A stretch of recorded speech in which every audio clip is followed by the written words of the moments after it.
So what the hell is all this? Well, what? This. Chief Rhythm Therapy, that's what it is. Who are you? My name is Jeff Leon. I'm a 39-year-old organic chemistry PhD.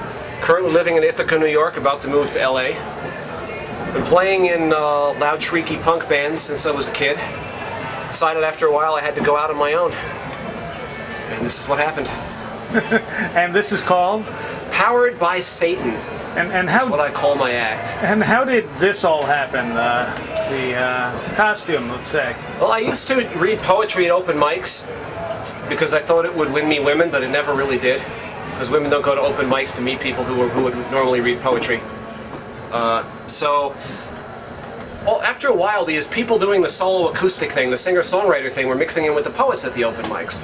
And the music was awful. It was dumbass songs about human rights and dumbass songs about elevating the human consciousness and dumbass songs about feelings and stuff.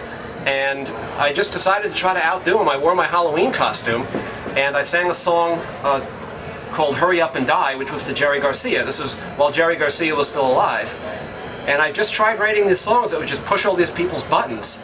And then it backfired because they clapped and liked it, and they wanted me to come back with a full set.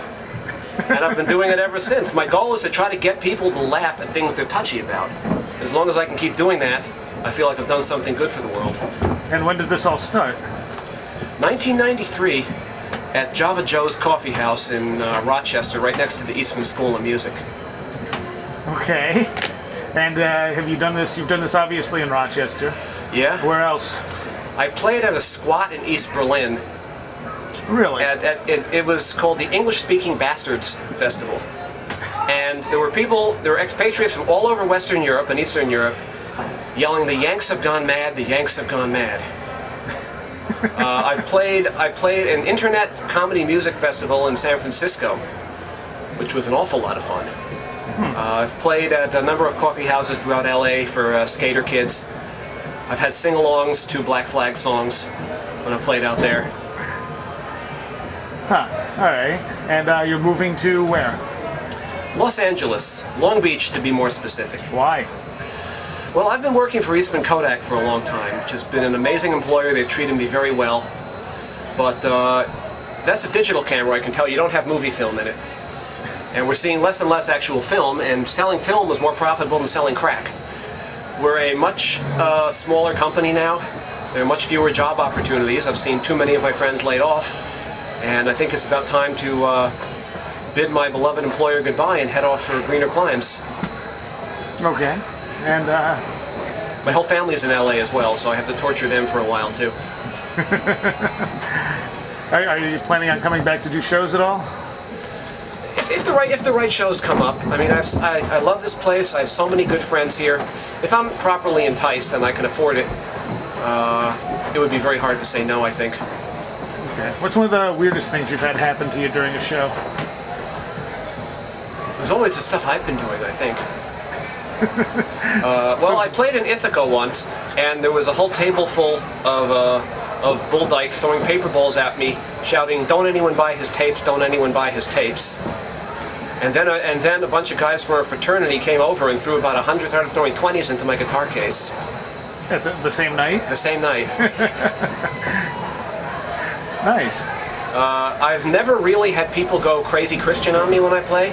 I'm always hoping to get protesters, but I never ever seem to. That's been kind of disappointing, but at the same time kind of uplifting, I guess.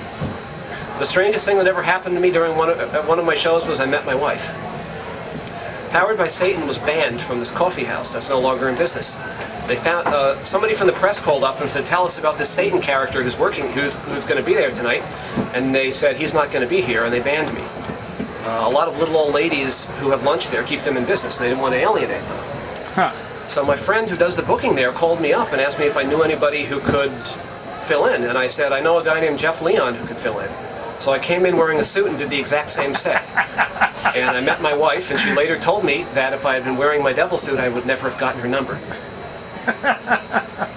Nice. I've married a clinical psychologist. Make of that what you will.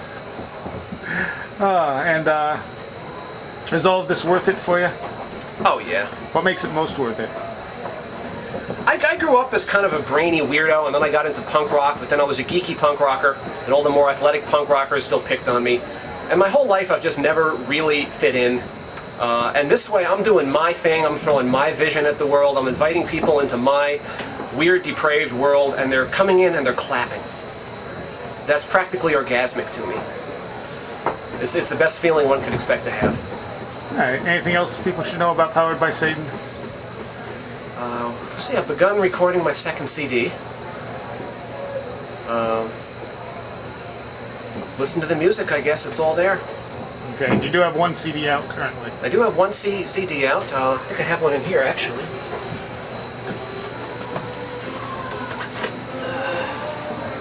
No, actually I don't. It's too bad. Yeah, well, it's called When the Log Rolls Over, We'll All Be Dead. It was a low-budget production at Padded Room Studios in Webster, New York.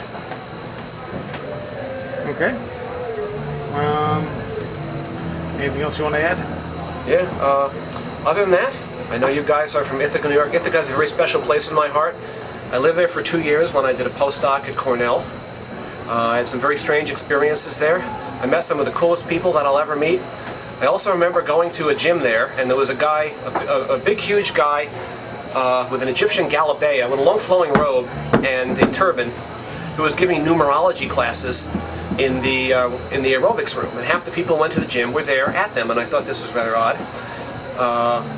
And then I remember, oh my God, I remember once in the free weight room, it was basically all lesbians. And I remember this one woman, a very short and very, very muscular African-American lesbian, about 5 feet tall, was lying on the bench press and said, "Hey, can you come over and give me a spot?" I'm like, "Sure." So I put my hands on the bar, and she goes, "No, put them closer together." I go, "Okay." She goes, "No, put them closer together and follow me all the way down. Don't let go of the bar." So she takes the bar and brings it down so my hands are pressing against her breasts. And I'm getting kind of uncomfortable. And she just looks up at me and starts laughing, and then all of her friends start laughing too.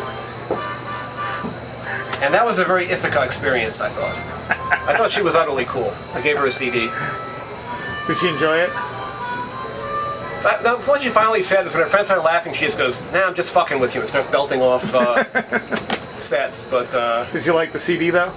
I don't know. I never really saw her again. But I think people who make strange and surrealistic things that push the limits are just wonderful people in my book. Whether it's that woman, whether it's Worm Quartet, who I just played with, but people who make the improbable and the strange occur in your daily life, I think, are more valuable than gold. I'm lucky to be able to surround myself with them from time to time. All right, cool. Thanks. Okay, thank you.